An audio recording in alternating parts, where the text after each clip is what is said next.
భవిష్యత్ అంతా ఏఐ పైనే ఆధారపడి ఉంటుంది అని జీవీఎంసీ 67వ వార్డు కార్పొరేటర్ పల్లా శ్రీనివాసరావు అన్నారు. గాజువాక హైస్కూల్లో విద్యాశాఖ మంత్రి నారా లోకేష్ చేపట్టిన ఏఐ శిక్షణ తరగతుల వర్చువల్ కార్యక్రమంలో ఉపాధ్యాయులు విద్యార్థులతో కలిసి పాల్గొని ఏఐ ల్యాబ్ను ప్రారంభించారు. ఈ సందర్భంగా ఆయన మాట్లాడుతూ సాంకేతికతను అందిపుచ్చుకుని భవిష్యత్తుకు బంగారు బాట వేసుకోవాలి అని సూచించారు.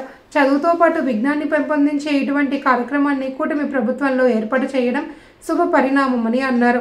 ఇందుకోసం రాష్ట్ర ప్రభుత్వం కోట్లాది రూపాయలను వెచ్చిస్తుంది అని, ఆధునిక సాంకేతిక పరిజ్ఞానాన్ని పెంపొందించుకునేందుకు విద్యార్థులు ఆసక్తి చూపాలి అని కోరారు. కంప్యూటర్ విద్య ఖరీదైన నేటి రోజుల్లో ప్రభుత్వ పాఠశాలల్లో ఏఐ ల్యాబ్లను అందుబాటులోకి తేవడం విద్యార్థుల అదృష్టంగా పేర్కొన్నారు. కార్యక్రమంలో ప్రధానోపాధ్యాయుని విజయప్రశాంతి, స్థానిక నాయకులు సింహాచలం ఉపాధ్యాయులు తదితరులు పాల్గొన్నారు. అయితే ఈ రోజు మన ఎడ్యుకేషన్ మినిస్టర్ నారా లోకేష్ గారు ఏఐ ల్యాబ్ ఇనాగరేషన్ చేసి మన ఏపీ స్టేట్ లోనే విద్యార్థులందరికీ కూడా ఈ కంప్యూటర్స్ అన్ని కూడా అందుబాటులోకి తీసుకొచ్చారు. యాక్చువల్గా అయితే విద్యార్థులందరూ కూడా కంప్యూటర్స్ నేర్చుకోవాలి అంటే ఎంతో కొంత వాళ్ళు డబ్బులు ఖర్చు పెట్టాలి. కానీ ఉచితంగా కంప్యూటర్స్ ఈ ల్యాబ్ని ఇన్ని లక్షలు పెట్టి ప్రతి స్కూల్కి కూడా ఆయన నిజంగా దూరదృష్టితోటి విద్యార్థులందరికీ కూడా టెక్నాలజీని పరిచయం చేయటం నిజంగా ఆనందదాయకం అండి.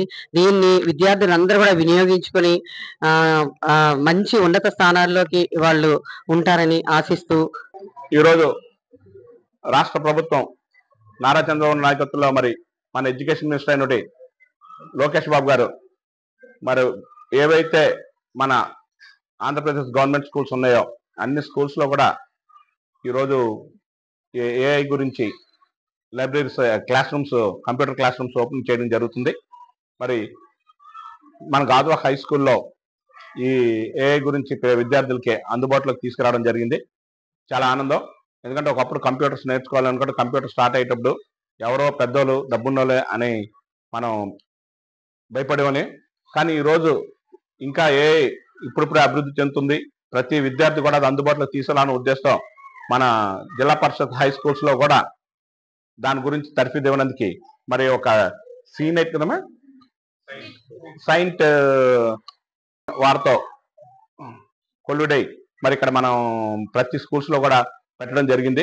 ఇది చాలా ఆనందం. ఎందుకంటే గవర్నమెంట్ స్కూల్లో చదువుతున్న పిల్లలకి ఇప్పటి నుంచే తర్ఫీదు ఇచ్చినట్టుగైతే ఈరోజు మనం చూసాం, ఎన్నో మంచి ఫలితాలు చూసాం. లాస్ట్ టైం కంప్యూటర్స్ వచ్చేటప్పుడు చంద్రబాబు నాయుడు గారు ఎవరికైతే ప్రోత్సహించారో వాళ్ళందరూ కూడా ఈరోజు యుఎస్ఏ, కెనడా, ఆస్ట్రేలియా వివిధ దేశాల్లో మంచి మంచి స్థాయిలో ఉన్నారు. వాళ్ళు మీరు చూసే ఉంటారు, ఒక ప్రజెంటేషన్ పెట్టినది మరి అమరావతి వచ్చి ఆ రోజు మీరు చేసిన ఆర్థిక సాయంతో నేను చదువుకొని ఈరోజు అక్కడ బిజినెస్ పరంగా కోట్లు సంపాదించాను. 10 మందికి ప్రతి సంవత్సరం కూడా 10 లక్షలు ఇచ్చి నేను విద్యార్థులను తయారు చేస్తానని చెప్పి మాట్లాడడం జరిగింది. అలాగే ఎంతో మంది ముందుకు రావడం జరిగింది. ఇదేంటంటే ఒక విజనరీ నాయకుడు చేసే అభివృద్ధి. మరి పిల్లల్లోనే ఇలాంటిది మేము చదువుకోలేము, మేము ఖర్చు పెట్టలేము అనే కాకుండా అది ఏదైతే ఉందో దాన్ని వాళ్ళకి అందుబాటులో తీసుకొచ్చినట్టుగైతే డెఫినెట్ గా వాళ్ళు బాగా చదువుకొని మంచి ఉన్నత స్థాయిలోకి వెళ్ళాలని ప్రతి ఒక్కరి కళ. అలా ప్రభుత్వం కూడా ఆ దృష్టితో ఆలోచిస్తుంది. కాబట్టి ఒకప్పుడు ఒక బాత్రూమ్ కట్టాలన్నా, ఒక బోరు ట్యాప్ కనెక్షన్ కావాలన్నా గవర్నమెంట్ స్కూల్స్ కి చాలా ఇబ్బంది. ఈరోజు అడగకంటేనే ఏదైతే కొత్తది ఏమైనా వచ్చింది అంటే ముందు అంటే ఎడ్యుకేషన్ కి సంబంధించి గవర్నమెంట్ స్కూల్లోనే లాంచ్ అవుతుందంటే అది నిజంగా ప్రభుత్వం ముందు దృష్టితో ఆలోచించి పిల్లల్ని దృష్టిలో పెట్టుకొని ఎక్కడైతే చదువుల తల్లి పుడతాదో వాళ్ళకి ముందు అందించినట్టుగైతే డెఫినెట్ గా ఉన్నత స్థాయిలో వెళ్తారని చెప్పి ఆలోచిస్తున్న చంద్రబాబు నాయుడుకి, నారా లోకేష్ గారికి, అలాగే మన పవన్ కళ్యాణ్ గారికి, డిప్యూటీ సీఎం పవన్ కళ్యాణ్ గారికి ధన్యవాదాలు తెలుపుకుంటూ విద్యార్థుల తరఫున, విద్యార్థుల తరఫున, అలాగే మా స్కూల్లో ఇంత చక్కటి కార్యక్రమాన్ని ఇంత తొందరగా పిల్లలకి ఏఐని అందించినందుకు వాళ్ళందరూ కూడా ధన్యవాదాలు తెలుపుకున్నా. డెఫినెట్ గా మంచి స్థాయిలో విద్యార్థులు వెళ్తారని, అలాగే దీన్ని చెడుకి ఉపయోగించుకుని మంచిగా ఉపయోగించి వాళ్ళ భవిష్యత్తును తీర్చిదిద్దుకుంటారని చెప్పి మనస్ఫూర్తిగా కోరుకుంటే సెలవు.